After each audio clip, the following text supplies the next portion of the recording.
তো hello everyone, তো নতুন একটা ভিডিওর সঙ্গে তোমাদেরকে অনেক অনেক ভালোবাসা আর সবাইকে জানাই গুড মর্নিং। এখন কিন্তু ভোর 6টা বাজে। তো আজকে আমি অনেক সকালে উঠেছি, মানে 6টা মানে আমার কাছে অনেক সকাল। তো তোমরা আকাশটা দেখো কত সুন্দর লাগছে,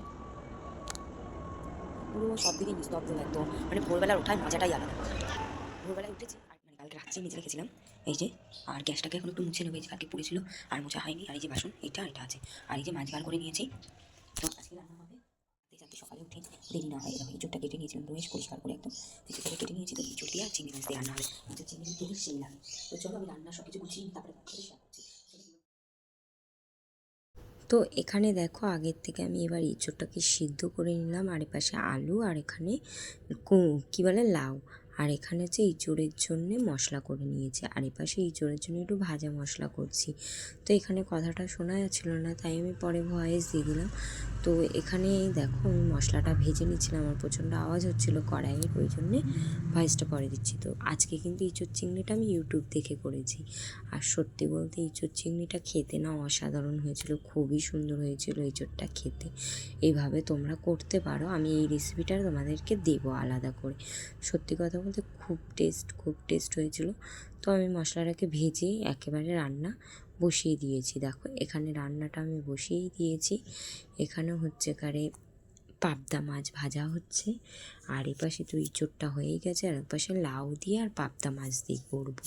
আর এপাশে দেখো চিংড়ি মাছ ভেজে রেখেছি, চিংড়ি মাছটা কিন্তু হালকা ভেজেছি। আর এখানে হচ্ছে মশলাটা ভাজা মশলাটাকে গুঁড়ো করে নিয়েছি, আর এখানে পাবদা মাছ ভাজা। আর এপাশে জানলাটা একটু খুলেই দিচ্ছি, কারণ জানলাটা খুলে না ভালো বেশ লাগে। আর সকালবেলা প্রচণ্ড ঠান্ডা লাগছিলো, ওই জন্য আর খুলিনি। আর এপাশে হচ্ছে মেয়ের জন্যে খাবার করে রেখেছি, যে উঠলেই খাওয়াবো। আর এপাশে দেখো ইঁচড় চিংড়িটাতে কিন্তু দেখতে জাস্ট ওয়াও হয়েছিল, সত্যি বলতে দেখেই মনে হচ্ছে খেয়ে নি। খেতে তো খুবই টেস্টি হয়েছিল। তো দেখো আমি কিন্তু চেক করে দেখেছিলাম কীরকম টেস্ট হয়েছে। আর আমার বর তো কাজে চলেই গেছে। তারপরে দেখো ইঁচড় চিংড়ি হয়ে গেছে, ইঁচড় চিংড়ি হয়ে গেলে এই পাশে পাবদা মাছটা যে লাউ দিয়ে করেছি ওটাও হয়ে গেছে। এভাবে কে কে খেয়েছো পাবদা মাছ অবশ্যই কমেন্ট করে জানাবে। আর এই পাশে দেখো আমি চা বসিয়ে দিয়েছিলাম, চাটা আমি দুবার গরম করেছি জানো তো, কারণ আমার বর বলছে এখন না তখন দাঁড়াও। তো দেখো এখানে এই যে মেয়ের জন্য সবজি কেটে নিয়েছি। তো এই রান্নাটা না একটু পরেই করবো, কারণ ও খাবে, ঠান্ডা হয়ে যাবে। আর এখানে এই যে মেয়ের জন্য খাবার করে রেখেছি, এটা দুধ, আর এই যে এই খাবারটা। তো চলো এই দেখো বাসন রেখেছি, এখানে বাসন মাজবো না, এখনো আছে বাসন, এই যে রয়েছে বাসন। আর এখানে গ্যাস মুছবো এখনো। তো ঘরের বিছানা তুলবো, সবে মেয়েকে খাওয়ালাম, মানে আগে না মেয়েকে খাইয়ে নিলাম। তো এই দেখো ঘরের অবস্থা, এই ঘরের অবস্থা দেখো, খাটির উপরে আজকে এই ঘরে চা খাওয়া হয়েছে। ও যাওয়ার সময় ঘরে জামা ইস্ত্রি করছিল, তাই জন্য ওই ঘরে। আর এই ঘরে বিছানা দেখো, এই যে সবে মেয়েকে খাইয়ে উঠলাম, মানে আজকে পুরোটা শেষ করেনি। এই যে নিজে নড়তে পারে না, আর একটা লাঠি নিয়ে এসেছে আবার। চলো বিছানা তুলবো, এখনো এগুলো মাজবো, জামা কাপড় রোদ্রে দেবো। মানে কাজ না একটুখানি যদি বসি, মানে 5 মিনিট বসলাম, যে ওবেলা উঠেছি কাজ তো হয়ে গেছে, ওটাই ভাবছি আমার তো জামা কাপড় রোদ্রে দিতে হবে এতগুলো। দেখো তো চলো জামা কাপড়গুলো রোদ্রে দিই, আজকে কিন্তু জামা কাপড় ভাঁজ করাও আছে। তুমি কি বলছো মা? এই দেখো দেখে তাকাও, এই যে পাপা, এই দেখো তো শেষ নেই। এই যে সব সময় দেখো দুষ্টামি করতেই আছে, আর ভালো লাগে না আমার। মানে ঘরের কাজ হয়নি, তার মধ্যে সবে রান্না হলো। এবার এই যে কটা মাজবো, এই যে এই গ্যাসের এইটা সব মাজবো। তারপরে কটা মানে ভিজানো আছে নাকি জানি না, ভিজানো ওইটা রোদ্রে দেবো। এই যে এটা রোদ্রে দেবো। এই দেখো এটা জানো তো কি, এটা হচ্ছে কারে এই যে কি বলে বাঁধাকপি শুটকি হবে, তাই এটা এরকম কেটে এখানে রোদে দিয়েছে, আমার বড় করে। বিছানাটা তুলে নেবো। তো চলো বিছানাটা তুলে নিই, তারপরে তোমাদের সাথে কথা হচ্ছে। এই ঘরে লাইটটা না মনে হয় কেটে গেছে, জ্বলছেই না। এই যে ঘর গোছানো কমপ্লিট, এই ঘরটা গুছিয়ে নিলাম। এবার এই যে সব গুছিয়ে নিয়েছি, পুজো দিতে হবে, তো পুজো দেবো। আবার ওই ঘরটা দেখাই চলো তোমাদেরকে। এই ঘর তো কমপ্লিট হয়ে গেছে, আর এই ঘরটা গোছালেই আমি দেখো কি করে। এই যে এই ঘরটা এই মাত্র আমি ঝেড়ে পুছে গেলাম। এই যে পুতুলগুলো ওইখানে সাজিয়ে রেখেছিলাম, সব নামিয়ে নিয়েছে। আর এই যে বাইরে আজকে প্রচন্ড হাওয়া চলছে, দেখো তোমরা দেখতেই পাচ্ছ, ওকে কার্টুন চালিয়ে দিয়েছি। এবার আমি ঘরটা, এই যে ঘরে দেখেছো কত নোংরা পড়ে আছে, এগুলো সব টিস্যু পেপার। আর এই যে দুটো আছে কাঁচা বাকি। আর রান্নাঘর তো পরিষ্কার করবোই, চলো রান্নাঘরটা গ্যাসটা পরিষ্কার করে যে বাসন সব গুছিয়ে দিয়েছি। আর এখানে এই যে মেয়ের খাবার রয়েছে, এটাই শুধু মাজিনি। আর এখানে দেখো বেসিন সব পরিষ্কার করা হয়ে গেছে, টেবিল সব মোছা হয়ে গেছে, এখানে কুলগুলোর জন্য পোকামালে আসছে।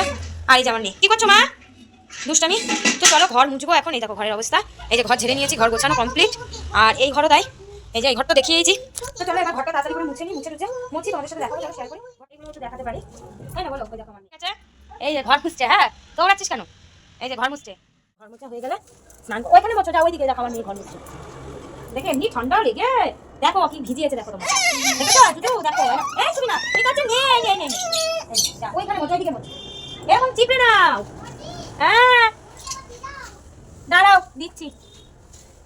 এই দেখো ঘর মুছিনি, চলো ওইদিকে চলো, চিপে দিলাম, চিপে দিয়ে এরকম করে চেপো, এই যে এরকম করে। তো দেখো ঘর মুছে একেবারে স্নান করে চলে এসেছি, আর মেয়েকেও খাইয়ে ঘুম পড়িয়ে দিয়েছি, কারণ বেলা অনেক হয়েছে, প্রায় 5টা, দেখো 4:30 বাজে, সেটাই তোমাদেরকে দেখাচ্ছিলাম। আর এপাশে আমি দেখো ঘরের আমার মোটামুটি অনেক আগেই হয়ে গেছে, মেয়েকে খাইয়ে ঘুম পড়াতে যে না আমিও একটু ঘুমিয়ে পড়েছিলাম। তোমাদেরকে দেখিয়ে দিচ্ছিলাম এই যে ঘরদোর গুছিয়ে নিয়েছি, পুজো দিয়েছি, আর এই যে রান্নাঘরও পরিষ্কার হয়ে গেছে, সবটাই দেখিয়ে নিচ্ছিলাম। আর কি করব। তো চলো ভিডিওটা এইটুকুই, তোমাদের কেমন লাগে কমেন্টে বলো। তো সেটাই আমি বলছিলাম যে কমেন্টে জানিয়ে যেও কিন্তু। তো দেখো বাইরেটা খুবই সুন্দর। তো চলো টাটা।